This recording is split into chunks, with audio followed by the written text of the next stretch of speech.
તો રાજકોટ કોર્ટને પણ બોમ્બથી ઉડાવી દેવાની ધમકી મળી છે। ઈમેલ દ્વારા મળી કોર્ટને ઉડાવી દેવાની ધમકી। બોમ્બ સ્ક્વોડ, એસઓજી અને સ્થાનિક પોલીસ કોર્ટ પરિસર પહોંચ્યા।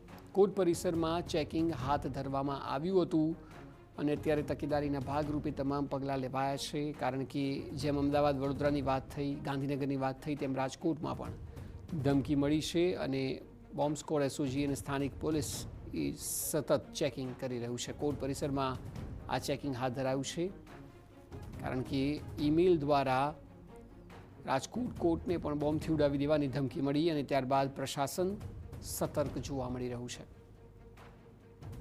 કોર્ટ પરિસરમાં અત્યારે ચેકિંગ ચાલુ છે। બોમ્બ સ્ક્વોડ હોય, એસઓજી હોય કે સ્થાનિક પોલીસ, તમામ લોકો કોર્ટ પરિસર ખાતે પહોંચ્યા છે।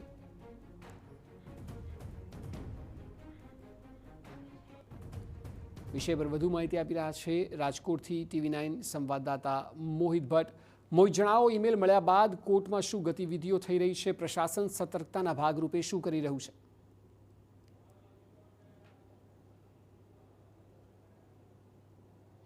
સ્પષ્ટપણે આપણે સીધા દ્રશ્યો બતાવવા માંગીશ કે કોર્ટ પરિસરના દ્રશ્ય કે જ્યાં અત્યારે જે પોલીસનો કાફલો છે તે પહોંચી રહ્યો છે અને સાથે સાથે જે વકીલો છે તેમને પણ એલર્ટ છે તે કરવામાં આવ્યા છે। જે પ્રકારે જે ગુજરાતના અલગ અલગ જે જિલ્લાઓમાં પણ જે બોમ્બથી કોર્ટ પરિસરને ઉડાવી દેવાની ધમકી આપવામાં આવી છે ને તે જ પ્રકારની ધમકી છે તે રાજકોટ કોર્ટને પણ મળી છે અને તેના કારણે જ અત્યારે જે બોમ્બ સ્ક્વોડ સાથે સાથે જે એસઓજી અને સ્થાનિક પોલીસ છે તે અહીં પહોંચ્યા છે ને તેમના દ્વારા જે તપાસ છે તે હાથ ધરવામાં આવી છે, ચેકિંગ છે તે પણ હાથ ધરવામાં આવ્યું છે।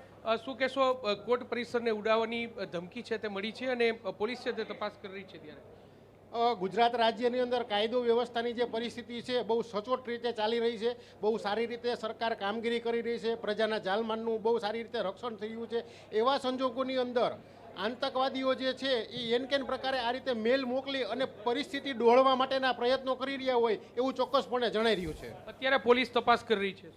આ પોલીસ તપાસ એટલા માટે કરી રહી છે કે આવા મેલ મળતા હોય છે, વારે વારે મેલ મળતા હોય છે, ત્યારે કઈ વ્યક્તિ ક્યાં ડિવાઇસ ઉપરથી કેવી રીતે મેલ મોકલતા હોય છે એની તપાસ કરી અને મુખ્ય આરોપી હોય સુધી પહોંચવા માટેના પ્રયત્નો કરતા હોય છે। હાલમાં જે બોમ્બ સ્ક્વોડ છે તેની મદદથી જે તપાસ છે તે હાથ ધરવામાં આવી રહી છે અને બીજી તરફ જે વકીલો છે તે કહી રહ્યા છે કે જે પ્રકારે જે શાંતિપ્રિય ગુજરાત છે તેમને ક્યાંક ડિસ્ટર્બ કરવાનો એક પ્લાન હોય તેવું અત્યારે લાગી રહ્યું છે। આ પ્રકારની જે ધમકી છે તે અગાઉ પણ અનેક વખત છે તે મળી ચૂકી છે, પરંતુ તેમ છતાં કોઈ પણ પ્રકારનું જે રિસ્ક છે તે પોલીસ લેવા નથી માંગતી અને એટલા માટે તકેદારીના ભાગરૂપે આ તપાસ છે તે હાથ ધરવામાં આવી રહી છે। હાલમાં જે પરિસર છે ત્યાં પોલીસનો કાફલો છે તે પહોંચ્યો છે અને પોલીસ છે તેમના દ્વારા આ તપાસ છે તે હાથ ધરવામાં આવી છે। જે પ્રકારે તમે દ્રશ્યો અત્યારે જોઈ રહ્યા છો કે ડોગ સ્ક્વોડ છે તેની મદદથી જે સામાન છે તે પણ ચેક કરવામાં આવી રહ્યું છે। BDSની ટીમ છે તે પણ પહોંચી છે અને તેમના દ્વારા પણ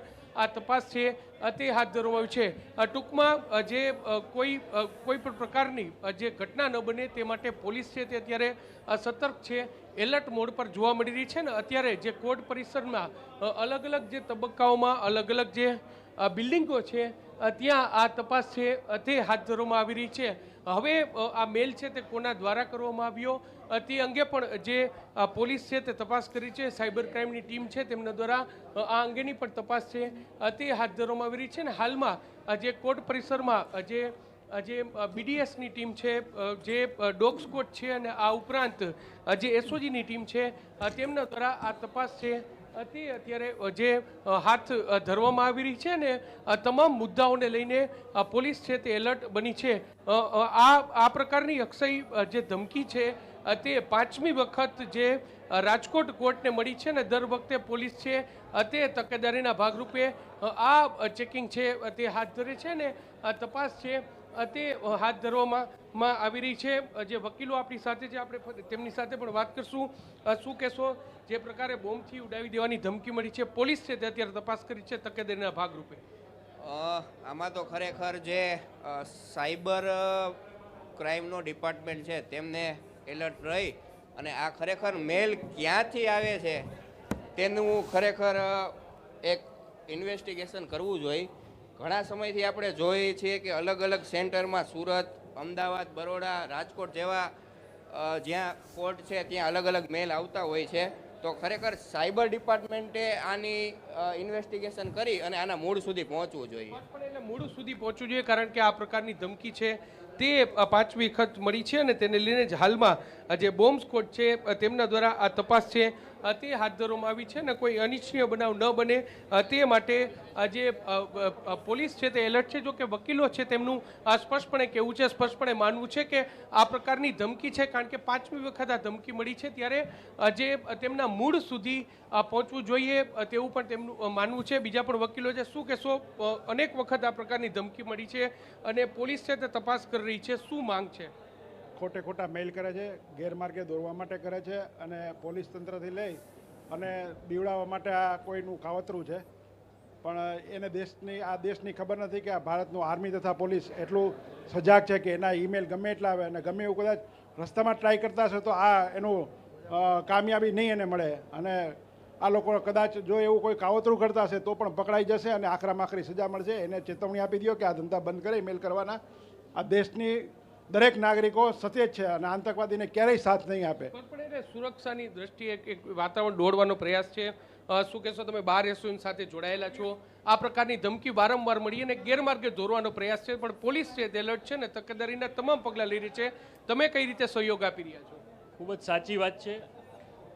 આ અગાઉ પણ આવી જ રીતે મેઇલ દ્વારા ધમકીઓ મળેલી છે. પોલીસ સ્ટાફ છે એ ખૂબ જ સતર્ક છે.